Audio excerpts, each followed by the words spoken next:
नमः शिवाय। श्री महालक्ष्मी नमः। नमो भगवते वासुदेवाय। जय मां सरस्वती। जय श्री कृष्ण। राधे राधे। शास्त्रों के अनुसार प्रदोष व्रत भगवान शिव को समर्पित है। इस बार माघ माह के कृष्ण पक्ष की त्रयोदशी तिथि 16 जनवरी शुक्रवार को पड़ रही है। शुक्रवार होने के कारण यह शुक्र प्रदोष होगा। शुक्र प्रदोष के दिन भगवान शिव के अलावा माता लक्ष्मी की पूजा करना अति शुभ होता है। आज आप सब जानेंगे वर्ष 2026 माघ मास कृष्ण पक्ष में प्रदोष का व्रत कब धारण किया जा रहा है, व्रत के शुभ मुहूर्त के बारे में, पूजन समय के बारे में, व्रत पूजा महत्व व नियमों के बारे में। प्रत्येक माह कृष्ण पक्ष और शुक्ल पक्ष की त्रयोदशी तिथि के दिन जब भी प्रदोष काल का समय प्राप्त होता है, उस दिन प्रदोष व्रत को धारण किया जाता है। इस दिन विशेष प्रकार से भगवान शिव जी का, माता पार्वती का व साथ में शिव परिवार का, जो कि प्रदोष काल के समय में पूरे विधि विधान के साथ पूजन करना चाहिए। प्रदोष का व्रत जिस दिन भी पड़ता है, उस दिन का अपना विशेष महत्व माना गया है। इसे धारण करने से 100 गायों को दान करने के समान पुण्य फलों की प्राप्ति होती है। प्रदोष का व्रत अगर रविवार के दिन पड़ता है तो इसे धारण करने से आयु और आरोग्य की प्राप्ति होती है। सोमवार के दिन होती है तो इससे अभीष्ट सिद्धि की प्राप्ति होती है। मंगलवार के दिन पड़े तो रोगों से मुक्ति और स्वास्थ्य लाभ की प्राप्ति के लिए मंगल प्रदोष का व्रत धारण किया जाता है। वहीं बुधवार के दिन अगर हो तो इससे सभी कामनाएं सिद्ध होती हैं। गुरुवार के दिन धारण करने से शत्रुओं का विनाश होता है, शत्रुओं पर विजय की प्राप्ति होती है। शुक्रवार के दिन अगर प्रदोष व्रत पड़े तो सौभाग्य और स्त्री की समृद्धि के लिए शुक्र प्रदोष का व्रत धारण किया जाता है। शनिवार के दिन अगर प्रदोष व्रत हो तो इसे धारण करने से संतान लाभ की प्राप्ति होती है।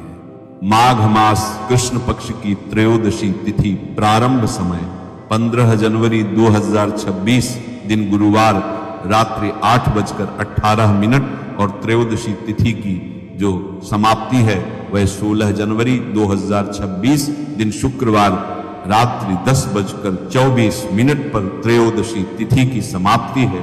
तो प्रदोष व्याप्ति के अनुसार जो कि 16 जनवरी 2026 दिन शुक्रवार को प्रदोष का व्रत धारण किया जाएगा।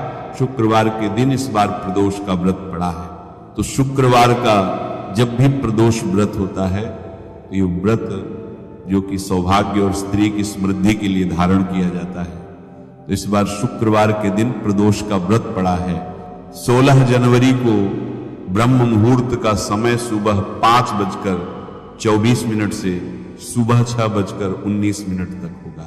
सूर्योदय का समय सुबह 6:45, सूर्यास्त शाम 5:30 होगा।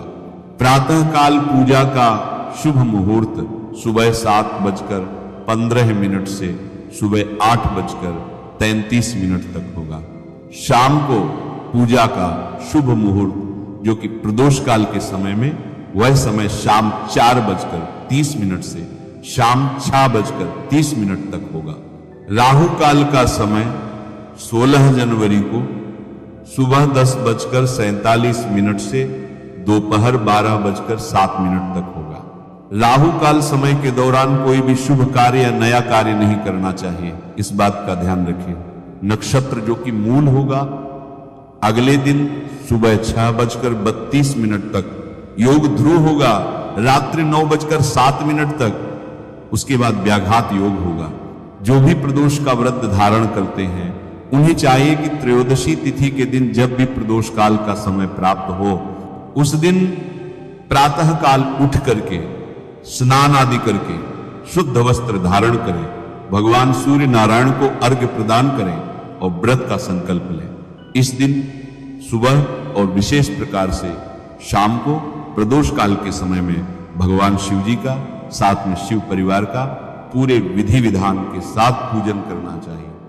इस दिन भगवान शिव का जल से अभिषेक करें, पंचामृत से अभिषेक करें, शुद्ध गंगा जल से अभिषेक करें, भगवान को पीला वस्त्र या सफेद वस्त्र अर्पित करें, यज्ञोपवीत भी चढ़ाएं, जल से आचमनी करवाएं।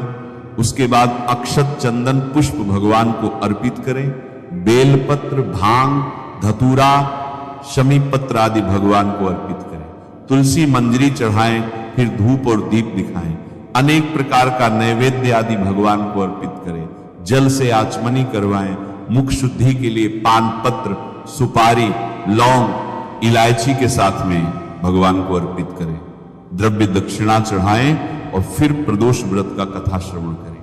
भगवान शिव जी के स्तोत्र, चालीसा आदि का पाठ या श्रवण करें, भगवान की आरती करें, नीराजन करें। इस प्रकार से भगवान का पूजन करना चाहिए। इस व्रत का पारण जो कि अगले दिन जाकर के सूर्योदय होने के बाद करना चाहिए। प्रदोष व्रत जो कि दिन रात्रि उपवास रहकर धारण करना चाहिए। जो उपवास नहीं रह पाते हों, जिनका स्वास्थ्य सही ना हो, तो आप एक समय फलाहार ग्रहण करके व्रत को धारण करें। आइए अब सुनते हैं प्रदोष व्रत कथा। एक नगर में 3 मित्र रहते थे, राजकुमार, ब्राह्मण कुमार और तीसरा धनिक पुत्र। राजकुमार और ब्राह्मण कुमार विवाहित थे। धनिक पुत्र का भी विवाह हो गया था, लेकिन अभी उसका गौना शेष रह गया था। एक दिन वो तीनों मित्र स्त्रियों की चर्चा कर रहे थे। ब्राह्मण कुमार ने स्त्रियों की प्रशंसा करते हुए कहा, नारीहीन घर भूतों का डेरा होता है।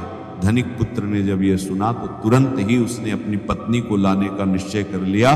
तब धनिक पुत्र के माता पिता ने उसे समझाया कि अभी शुक्र देवता डूबे हुए हैं, ऐसे में बहू बेटियों को उनके घर से विदा करवा कर लाना शुभ नहीं माना जाता।